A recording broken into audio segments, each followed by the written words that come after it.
আসসালামু আলাইকুম। কবুতর পালন করে কবুতর থেকে আমার লাভ হচ্ছে বলে একটা ঘর কবুতর দিয়ে পরিপূর্ণ হওয়ার পর দ্বিতীয় ঘরে কবুতরের জন্য নতুন করে ঝুড়ি বেঁধে দিলাম। তো কিভাবে এই ঝুড়িগুলো বাঁধলাম সেটাও আমি আপনাদেরকে দেখাবো। এর পাশাপাশি আমার বর্তমানে কবুতরগুলো কি পরিমাণ ডিম দিয়েছে তো সেটাও আমি আপনাদেরকে দেখাবো। চলে আসলাম কবুতরের মেইন ঘরে বা ১ম ঘরে। তো ১ম এ এসেই দেখলাম যে মাটিতে একটা কবুতর ডিম দিয়েছে। মূলত ২ জোড়া কবুতর নিয়মিত মাটিতে ডিম দেয়। বর্তমানে কবুতরের জন্য পর্যাপ্ত পরিমাণ ঝুড়ি লাগানো থাকলেও ২-১ জোড়া কবুতর নিয়মিত আমার কিন্তু মাটিতে ডিম দিচ্ছে। তো এর কারণ হচ্ছে ঝুড়ি লাগানোর আগেই কিন্তু এই কবুতরগুলো নিয়মিত মাটিতে ডিম দিয়েছিল। তো কবুতরের ধর্ম হচ্ছে এমন ১ম এ মানে তারা যেখানে ডিম পাড়ে পরবর্তীতে চেষ্টা করে সেখানেই ডিমটা দেওয়ার। ঝুড়িগুলো বাঁধার আগে ১ম এ আমি আপনাদেরকে কবুতরের ডিমগুলো দেখাই যে আমার কবুতরগুলো কি পরিমাণ ডিম দিয়েছে। তো এত পরিমাণ যদি ডিম দেয় তো নিশ্চয়ই বুঝতে পারছেন যে এই ডিমগুলো থেকে যখন বাচ্চা ফুটবে বা বাচ্চাগুলো যখন বিক্রি করব তখন কেমন টাকা আমার লাভ হতে পারে। আর আজকের ভিডিওটা একটু বড় হবে। এর কারণ এখানকার ডিমগুলো দেখাতে হবে। এর পাশাপাশি পাশের ঘরে ঝুড়ি বাঁধতে হবে। তো ঝুড়িগুলো বাঁধার জন্য আজকে কিন্তু আমাকে একাই কাজ করতে হবে। সেক্ষেত্রে হয়তো সময় একটু বেশি লাগবে। এর পাশাপাশি এখানে যে কবুতর ডিমটা দিয়েছে তো এটাও দেখাতে অনেকটাই সময় লাগবে। আর এগুলো একটু সাবধানে দেখাতে হবে। কেননা এর আগে অনেকবার দেখাতে গিয়ে কবুতরের ডিম হয়তো ২-১ জায়গায় আমার ভেঙে গিয়েছিল। তো সেটা হয়তো ১ম বুঝতে না পারলেও পরবর্তীতে কিন্তু সেটা বুঝতে পেরেছি। যার ফলে এখন থেকে কিন্তু অনেকটাই সাবধান হয়েছি। খুব মানে আস্তে কবুতরের ডিমগুলো আমি আপনাদেরকে দেখাই। এত বড় ভিডিও হয়তো অনেকের দেখার ধৈর্য থাকবে না। আবার হয়তো অনেকে শেষ পর্যন্ত ভিডিওটা দেখবে। কেননা কবুতর পালন করতে হলে ধৈর্যের কোনো বিকল্প নাই। কবুতর না যেকোনো হাঁস-মুরগি পালন করতে হলে অবশ্যই ১ম অবস্থায় অনেকটাই ধৈর্য ধরতে হবে। ১ম কবুতর পালন করতে গিয়ে আমারও কিন্তু প্রায় ২ বছর সময় নষ্ট হয়েছে। আর ২ বছর পর থেকে আস্তে লাভের মুখ দেখেছি। তো আপনাদেরকে বলব যারা কবুতর পালন করতে চান, অবশ্যই ধৈর্য ধরে কবুতর পালন করতে হবে। হয়তো ১ম আপনারা কবুতর পালন করতে গেলে অনেক হয়তো সমস্যার সম্মুখীন হতে পারেন। তো আস্তে পরবর্তীতে কিন্তু এখান থেকে লাভের মুখ দেখবেন। তো আমি যে নিয়মিত ভিডিওগুলো দেই তো চাইলে মানে আপনারা সেই ভিডিওগুলো দেখতে পারেন। আমার মতো এত সহজ করে কবুতর পালন কেউ কিন্তু আপনাদেরকে শেখাবে না। এর কারণ আমি নিজেই মানে অত মানে জটিলভাবে কবুতর পালন করি না। সহজ সরলভাবে কবুতরগুলো পালন করে থাকি। খুবই সিম্পল যেমন সাধারণ খাবার দিয়ে এই কবুতরগুলো পালন করে থাকি। না কোনো ঔষধ, না কোনো ভ্যাকসিন। খুবই সাধারণভাবে কবুতরগুলো পালন করে থাকি। অনেকে হয়তো এটা বিশ্বাস করতে চাবেন না কিন্তু এটাই সত্য। তবে যদি সমস্যা হয় সেক্ষেত্রে সমস্যা অনুযায়ী কবুতরের জন্য ঔষধ ব্যবহার করে থাকি। তবে আমি যেভাবে কবুতর পালন করি এতে কিন্তু কবুতর খুব একটা বেশি অসুস্থ হয় না। হয়তো বছরে ২ থেকে ১ টা কবুতর অসুস্থ হয়। তো সেক্ষেত্রে রোগ দেখে কবুতরের ওষুধ দেওয়া হয়। অনেকে হয়তো সেটা বিশ্বাস করতে চাবেন না। অনেকে বলে যে কবুতর ওষুধ ছাড়া পালন করা যায় না। কিন্তু আমি আমার কবুতরগুলো ওষুধ ছাড়াই পালন করি। আর এটাই সত্য আর এটাই বাস্তব। আমার কথা হচ্ছে কবুতরের যদি মানে সঠিক পরিচর্যা করে কবুতরকে সুস্থ রাখা যায়, তাহলে আমি কেন কবুতরকে ওষুধ খাওয়াতে যাবো?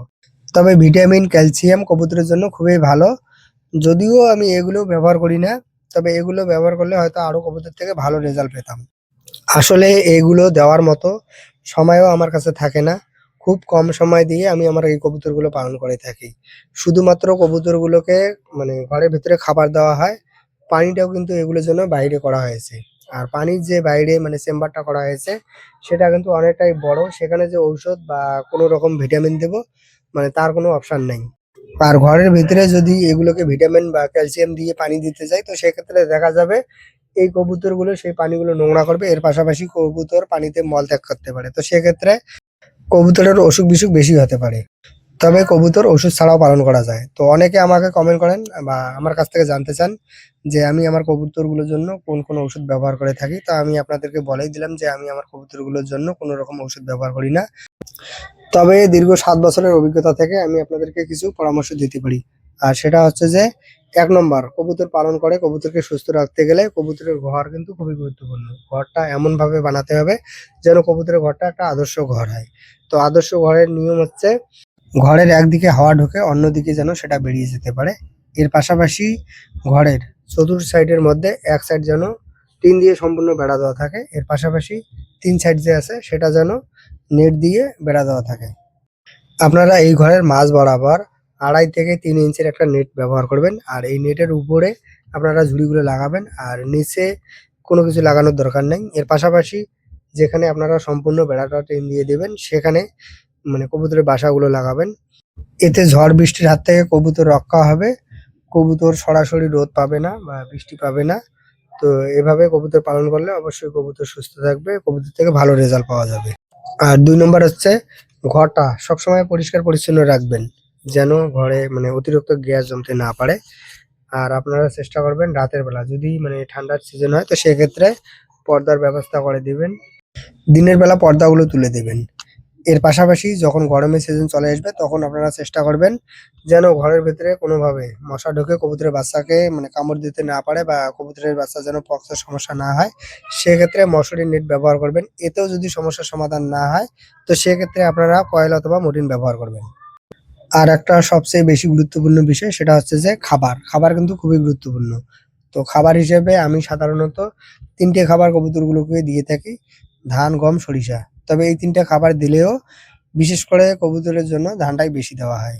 আর গম আর সরিষাটা পরিমাণে অনেকটাই কম দেওয়া হয়। তবে এই খাবারে কিন্তু আমার কবুতর ভালো থাকে। এর পাশাপাশি কবুতর ভালো ডিম বাচ্চা দিয়ে থাকে। এই ৩ টে খাবারের মধ্যে গম আর সরিষার দাম যেহেতু অনেকটাই বেশি, তো সেক্ষেত্রে আমি ধানটাই বেশি দিয়ে থাকি। যার ফলে আমার কিন্তু কবুতর পালন করে কবুতর থেকে লাভটা বেশি হয়। তো আপনারা যারা কবুতর পালন করতে চান তো ১ম এ দেখবেন যে আপনাদের এখানে খাবারের দামগুলো কেমন। আর যদি খাবারের দাম বেশি থাকে তো সেক্ষেত্রে হয়তো কবুতর পালন করে কবুতর থেকে খুব একটা বেশি লাভ হবে না। তো আমাদের এখানে কিন্তু ধান এখনো ১৭ থেকে ১৮ টাকা কেজি, গম ৪০ টাকা কেজি, এর পাশাপাশি সরিষা ৭০ থেকে ৭৫ টাকা কেজি। তো আমি যে বিষয়গুলো বললাম, এগুলো যদি আপনারা জেনে বা মেনে কবুতর পালন করতে পারেন তো অবশ্যই কবুতর পালন করে কবুতর থেকে লাভ করতে পারবেন। আর এই ঘরে কবুতরের জন্য ঝুড়ি লাগাতে এসে দেখলাম যে টার্কির ডিম থেকে বাচ্চা ফোটা শুরু করেছে। সেই সঙ্গে আরো একটা ঘটনা ঘটে গিয়েছে আর সেটা হচ্ছে যে কিছু চীনা হাঁসের ডিম দিয়ে দেশি হাঁসকে বসিয়েছিলাম। কাল রাতে হঠাৎ করে একটা কবুতর অসুস্থ হয়ে গেলে সেই কবুতরটা উঠতে পারে না। তো সেই কবুতরটা রাতের বেলা সেই হাঁসটার কাছে গেলে সেই হাঁসটা পরবর্তীতে মানে ভয় পেয়ে ডিমে তাপ দেওয়া ছেড়ে দেয়। আর আজকে সেই ডিমগুলোকে বাকি হাঁস মুরগিগুলোর নিচে দিয়ে রাখলাম। যদিও এই ডিমগুলো ২-১ দিনের মধ্যে ফুটবে। তো চলুন এখন আমি আপনাদেরকে ঝুড়িগুলো কিভাবে কবুতরের জন্য বেঁধে থাকি সেটাই এখন আমি আপনাদেরকে দেখাই। মূলত এই ঝুড়িগুলো বাঁধার জন্য এখানে আমি ২ টো বাঁশ ব্যবহার করে থাকি। তো ১ম বাঁশটা এখানে যে বেড়ার খুঁটিগুলো থাকে তো সেগুলোর সঙ্গে বেঁধে নেই। এর পাশাপাশি ২য় বাঁশটাকে উপর থেকে রশির মাধ্যমে ঝুলিয়ে রাখি। এরপর সম্পূর্ণ ঝুড়ি লাগানো হয়ে গেলে ১ম বাঁশটার মাপ অনুযায়ী ২য় বাঁশটাকে রাখা হয়। নিশ্চয়ই আপনারা ভিডিও দেখলে সেটা সম্পূর্ণ বুঝতে পারবেন। আর এই ঘরে আমার মোটামুটি ৮ থেকে ১০ জোড়ার মতো কবুতর থাকে। কিন্তু ৫ থেকে ৭ জোড়া কবুতর নিয়মিত ডিম বাচ্চা দেয়। তো কিছু কবুতর আছে এখানে যে মাচাটা দেখতে পাচ্ছেন পাখির খাঁচার উপরে কিছু কবুতর ডিম দিয়ে থাকে। আবার কিছু কবুতর এখানে যে বাঁশের ঝুড়িগুলো আছে সেখানে ডিম দেয়। তবে এখানে ৩ টা বাঁশের ঝুড়ি বা খাঁচার মধ্যে একটা ঝুড়িতে মানে কবুতর বাচ্চা দিয়েছে। তো যেহেতু এখানে বাচ্চা আছে খুবই ছোট, তো এখন আমি এই ঝুড়িটা খুলবো না। আপাতত এখানে আমি আমার যে প্লাস্টিকের ঝুড়িগুলো আছে সেগুলো লাগিয়ে রাখবো। তো যখন এখানকার বাচ্চারা পরিপূর্ণ হবে বা এখানে ডিম বা বাচ্চা কোনো কিছু থাকবে না তখন আমি উপরের ঝুড়িটাও খুলে দিব। তবে আজকে এখানে এক সারি ঝুড়ি লাগাবো ঘরের এক প্রান্ত থেকে অপর প্রান্ত পর্যন্ত।